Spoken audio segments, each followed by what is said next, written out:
morning, everyone. In case you are new around here, we're Nicole and Miko, and we're finally doing our first ever Q&A. Finally. We have been talking about doing this for ages, and for some reason it just never happens, but we decided now we are doing it. Yeah, we put out a call to Instagram and YouTube, and you guys really delivered with the questions. Everything from our relationship, travel, income streams, how much money we make on YouTube, and babies. Babies! Always with the babies. So many questions about babies. We're excited to get into it with you. We're also excited to announce this video sponsor, Fiverr, but more on them later. Let's get to the first question. So how did we meet? This is definitely one of the most popular questions that we got. So we met in high school. We met in 11th grade biology class. I was probably like 16 or something. Yeah, you were 15. 16, I was 15. Yeah, we went on a school trip with our bio class and really hit it off. We were kind of friends before that, but didn't know each other super well. Hit it off in high school as in just awkward crushing from a distance. It wasn't so bad. I mean, maybe. At the beginning. Anyway, We don't really talk about those earlier years too much in our relationship. They're very cringe.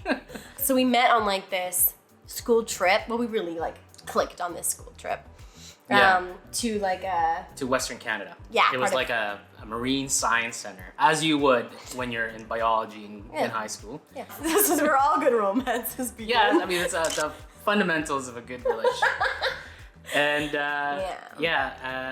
we went back there a number, I think 5 years later. 5 years later, and got engaged at the same place.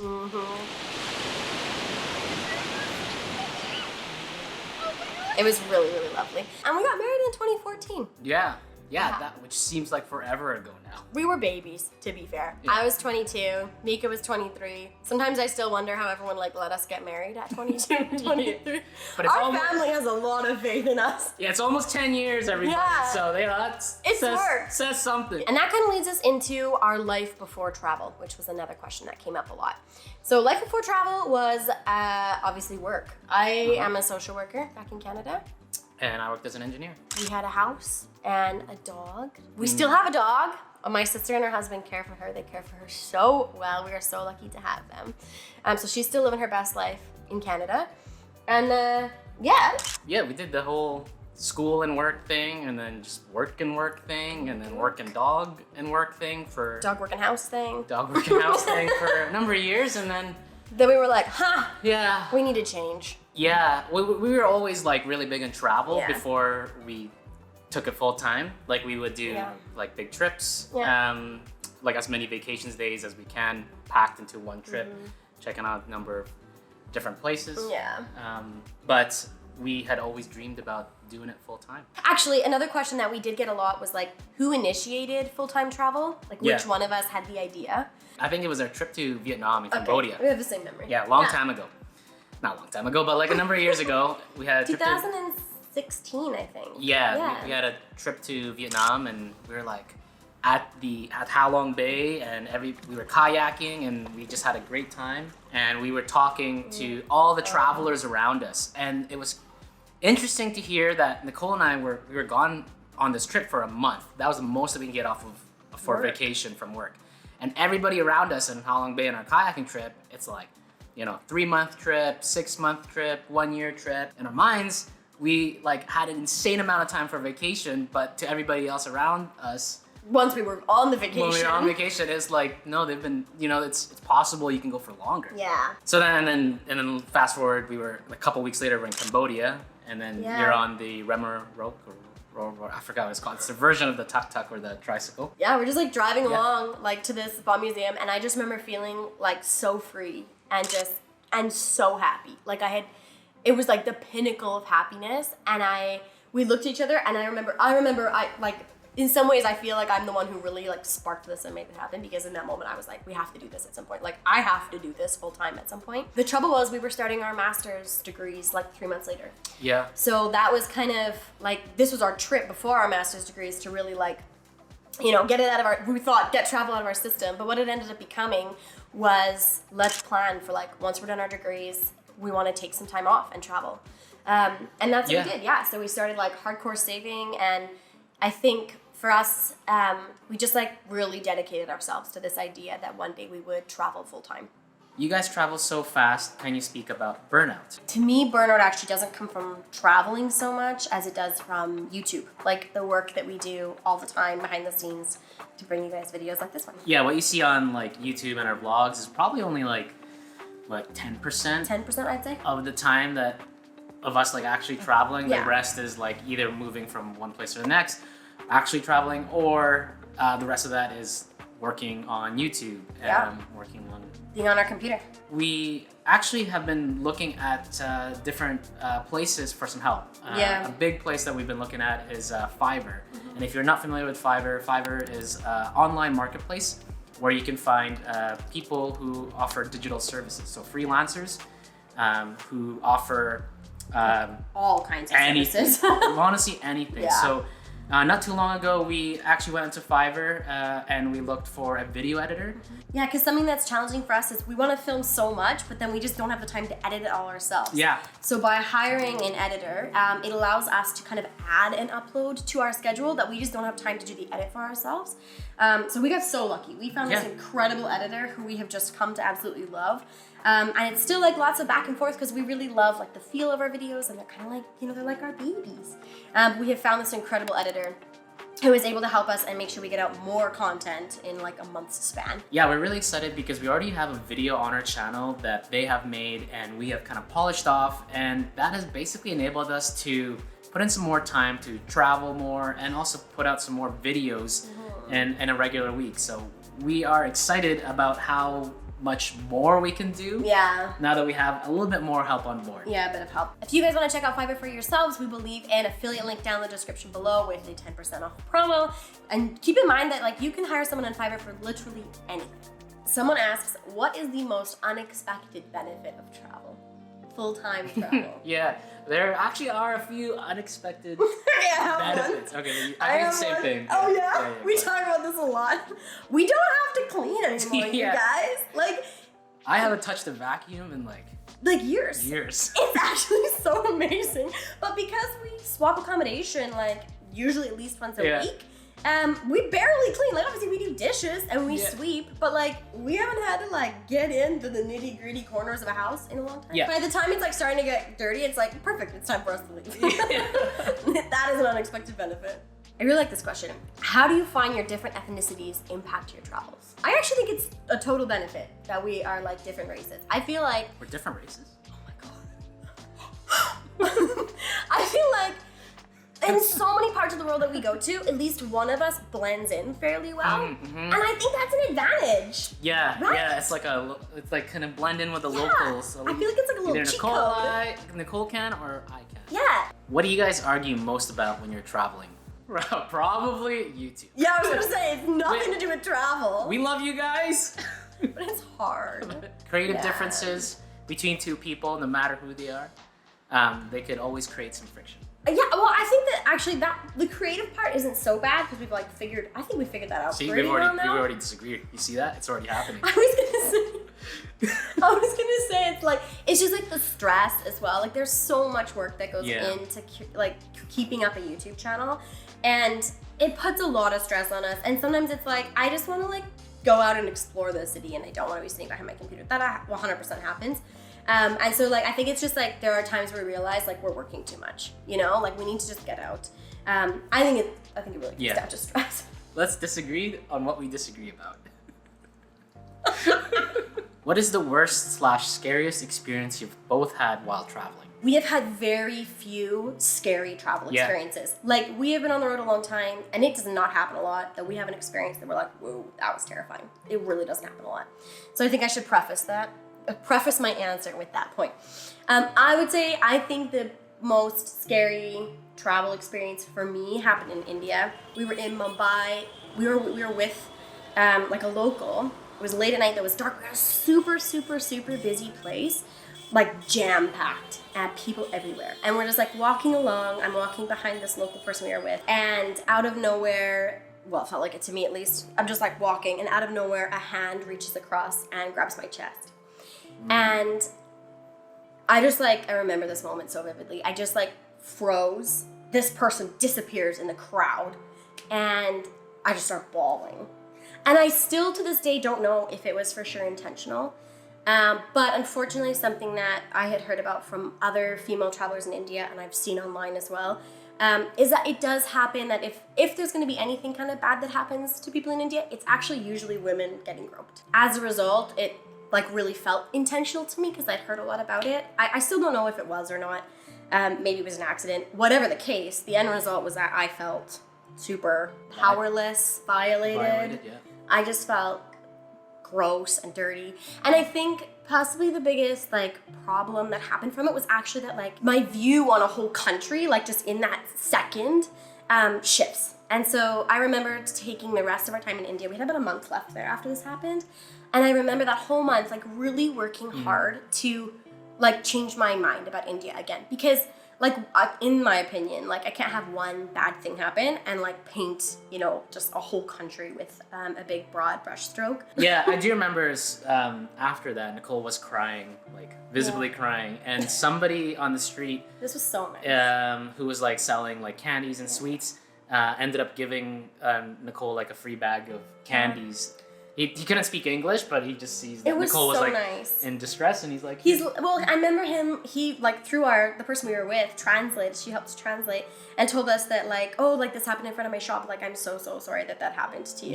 Yeah. Like please take this Yeah, just to help. So that was really kind. So I think like that's actually a really good example of like something bad might happen, but also like literally moments later, this beautiful thing occurs. We actually did get quite a few questions about traveling in India and like safety in India.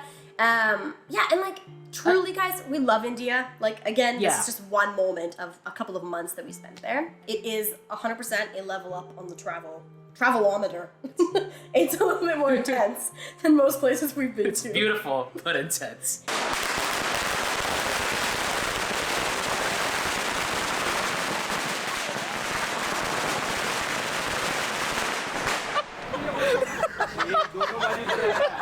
What advice do you have for someone who wants to stop work and start traveling? Do it. That's exactly what I would say. Do it. Do it. I mean, Yeah. Life is short. Can be short. We joke that this is our practice retirement. Yeah. Because it's like, we could do this when we're over 65, but instead we were like, let's do it while we're young and healthy Yeah, and like, don't have little ones. Totally. It's a lot easier to be flexible and to, you know, go on different excursions or activities at this age and with not as much, let's say, commitments as in family commitments. Yeah. So I don't know. I think it's just timing is a really important thing when you think about traveling full time. Yeah, our advice though definitely is do it. We had a similar question. Someone asked, are we worried about like how taking such a long break from work will impact our careers? And I think that is a big concern for people who want to travel for a long time.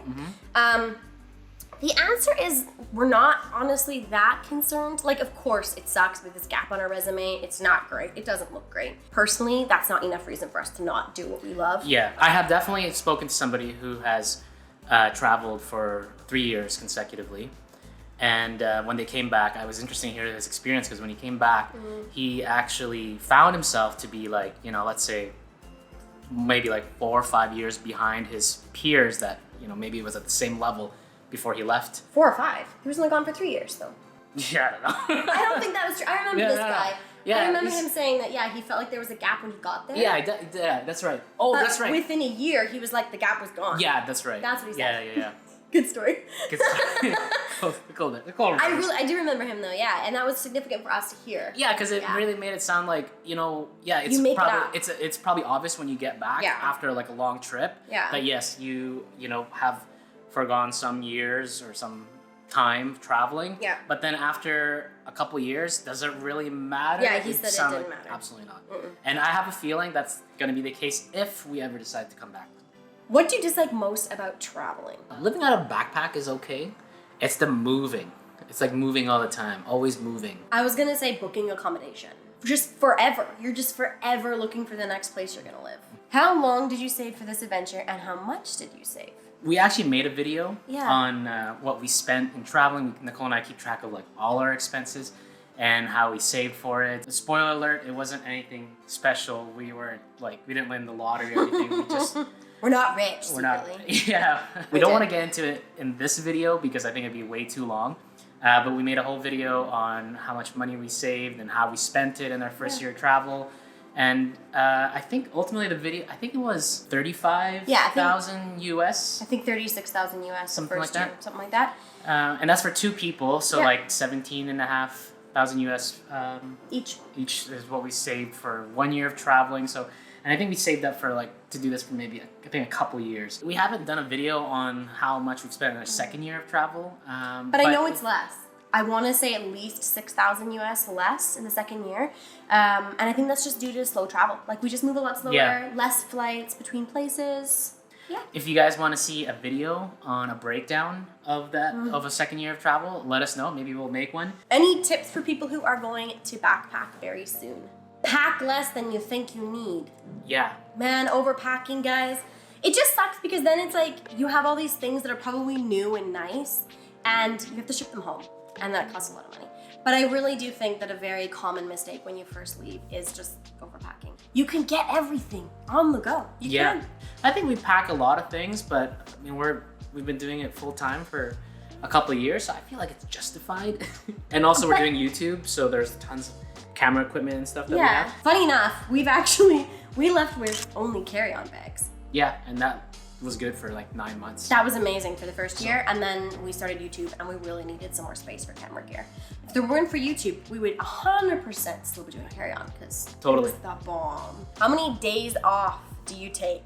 Like this person specifically asked off of work and editing, but also off of traveling and exploring. If I think about trying to properly doing nothing, like we're just going somewhere for the sake of going somewhere, or like watching movies all day in bed, I do not know the last time that we were able to do that. I'm thankful and grateful for the lifestyle that we have, because it feels like the days that we are working, sometimes we'll go to the beach in the morning or something like that.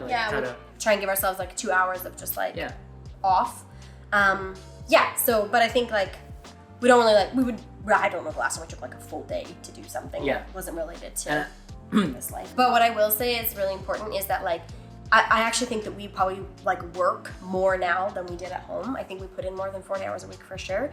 The difference though is it's doing something that we love. It's doing it for us. It's growing something that just feels like our baby. And so I do not mind at all putting in tons and tons of hours into YouTube and growing this community, because it's so cool and so personal. Someone asked, you don't seem to get sick from food when you travel. What's your trick? I really like this. Yeah, we eat a lot of food. We eat a lot of street food. Yeah. I don't think we have any specific tricks. We follow the regular rules. So go to busy street food vendors because they're going to be turning over their food a lot. Do your best to eat stuff that's properly cooked all the way through. We also have been doing quite a few different food tours, and that's an awesome way to explore a food scene. With a really reduced your chances of getting sick, because the guides who take us around, they know what vendors we should go to and we're not going to get ill from. So that's been awesome. Yeah, really quick advice. I would say if you're traveling, definitely try food. I think that's something that's so underrated. Yeah. Because the food really reveals a part of a culture that you would never expect. Yeah. I think, it's just so much more of a connection to the place you're traveling.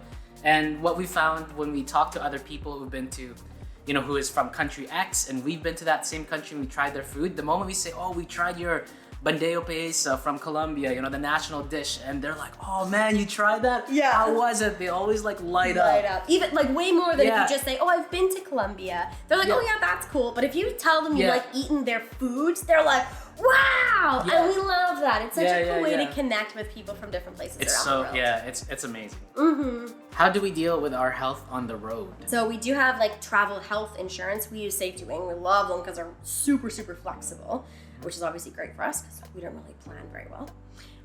So we have travel health insurance, and then besides that, we anytime we have access to a gym, we do our best to use it, but that's just not often enough.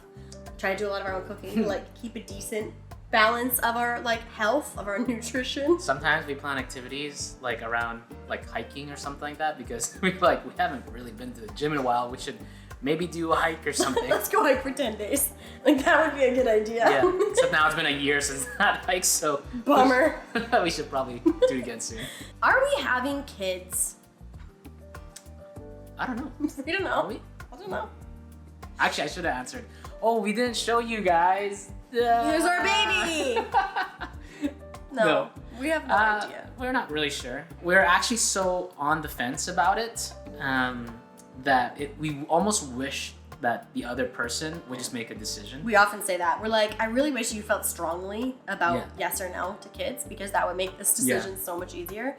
I think we got some questions too about like, would you travel with kids, and like, what would this look like with kids?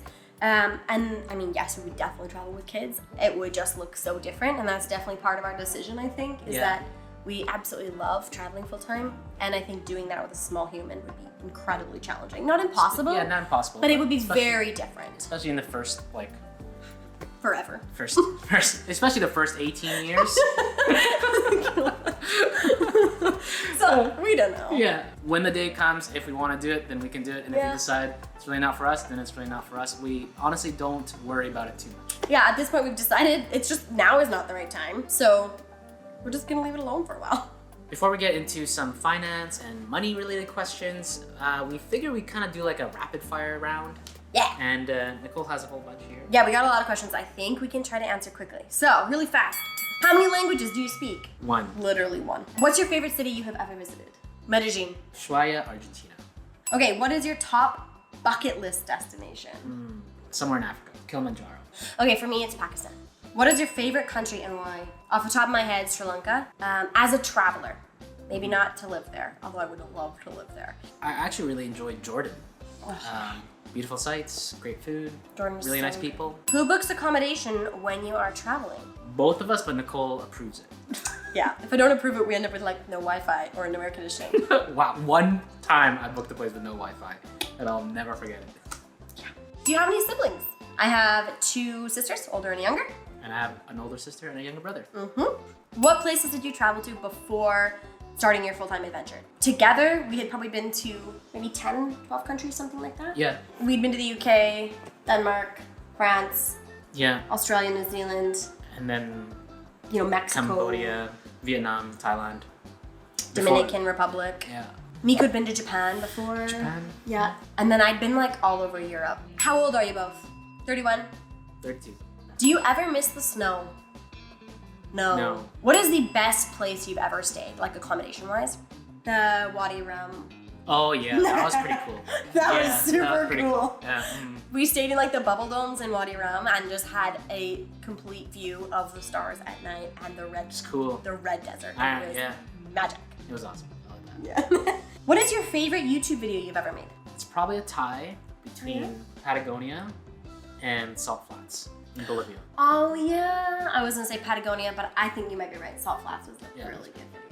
Okay. Which is kind agree. of sad because like the Salt Flats video in Bolivia didn't get that many views. Barely any. So if you're up for a good video, click somewhere here maybe. It's such a good video. Because that was really fun. I love that video. Yeah. This is the point where we start taking kind of funny perspective photos.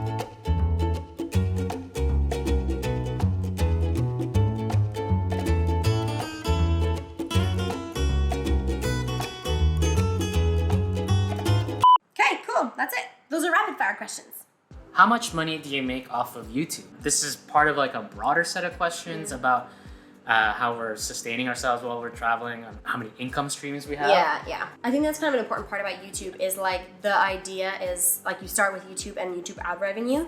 But I think the hope for people who have a YouTube channel is to grow other streams of revenue because YouTube AdSense itself isn't gonna usually sustain you. That being said, YouTube AdSense is by far our biggest contributor to our income at the moment. Yeah. And it's not a lot of money, guys. It's not a ton. Let me just look it up Yeah, you should here. look it up. Our channel got monetized in March of 2022.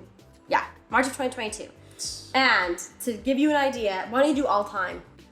In the entire lifetime of our channel, we have made a whopping $14,513 Canadian. Canadian. Woo woo. So that's not a lot. And No, I mean, don't get me wrong. It's helpful and it's awesome. And Yeah. we never thought that we would even monetize a YouTube channel. So the fact that it pays us at all is great. It works really well. Like some days, like if YouTube pays us $60 a day or something like that. Some days it's like 13. Some days it's $90. Yeah. And when we're traveling, we're keeping track of our expenses. We're trying to keep under $100. So some days it's like, oh yeah, this is a free day courtesy of YouTube because... Or like the accommodation's free today because we made enough on YouTube to like cover accommodation. And that's an awesome feeling. But yeah, I mean, you can't live off of $14,000 for 2 people Yeah. in a year. So it helps for sure Big with time. travel expenses, but we're not quite breaking even. No. Not yet. However, there are other revenue streams on YouTube. I'd say the other big one is probably affiliate marketing. Not big. It's not big. Yeah. The next biggest one, which is a lot smaller than ad revenue, is affiliate marketing. So this is where we have affiliate links in our description, and people follow those links, and then we get a small commission when people choose to buy off of those links at no cost to those people. In It case you're doesn't- unfamiliar with affiliate marketing. Yeah, an affiliate link doesn't increase the cost of the product. It just Yeah. like tells the company that you've heard about them from a creator. It's like a finder's bonus. Yeah, and it's like a small commission, basically. Yeah. So our big one is Amazon. Yeah. I can't remember how much we make off of Amazon like monthly. It's not a lot. I want to Okay. say it's between 100 and 200 US dollars a month. It might be a little bit more than that. Some months are better, but on average, I think it's about 150, 200 bucks a month. I feel like that's probably the most passive it can get in terms of passive income. Something we're doing to kind of upgrade our affiliate marketing is actually related to our website. So our website before, not too long ago, was a little bit basic, only because like I was trying to figure out WordPress, and How do you make a website? I'm not really that kind of person. And we know that our website is a good place for people to find our content and also find some of our like links and promotions, things like that. So we actually went to Fiverr again and found somebody who does website development. It was actually very, very simple. And with them, we were able to make, I think, a pretty awesome looking website. I mean, it's a decent website. Yeah, it's- I think it's definitely an upgrade. It's like Definitely a massive upgrade. something better than what I could have done, but I Yeah. think the website is, it looks a lot nicer. It looks Yeah. very professional. Yeah. And I'm glad again that we found a service like Fiverr who Mm-hmm. can connect us with freelancers who are far better at making websites than what we could ever pull together. Yeah. So the hope is that like something like affiliate marketing using our website, maybe in the future that will be able to grow. It, like Mika said, it is in a super passive way for us to make a little bit of money on the side. Yeah, and then we obviously get to share like all the products that we love with you guys and that we use for travel every single day. Yeah. And we own like 90 things, so I feel like it's important to Yeah, share what yeah. 90 things we own. Outside of that, there's not really a lot more income coming trying from to think. anywhere. Like, Small, like little things, like someone buys us a coffee, and Yeah. that's really great, which is awesome. thank you guys so much if you've ever done that and if you do that. That is so kind. Yeah. Yeah, or send us like a super thanks. We've had some super thanks on YouTube. That is so amazing. Yeah, our channel memberships Channel memberships, yeah. as well. That gives us a little bit of income, which is Yeah. great. Helps support the channel. If you're interested in becoming a channel member, We'll put a link up. I think that's it. So it's never like this is not like a forever like position we're in right now to do this forever. But I think it's We're gonna bit of get a there. Yeah, Let's go. yeah, and and we're having fun at the same time. We're having fun. Thank you so much. If you submitted a question to us, I hope we actually answered it because we got a ton, and I'm sorry if we couldn't answer them all. But you know what? I think we had a lot of fun trying to answer it. Yeah, we did our best. We got like 140 questions or something though, so we tried to give you the best ones. We hope you enjoyed today. If you have not already subscribed to our channel, please do that, and we will catch you guys in the next video. Thanks for watching.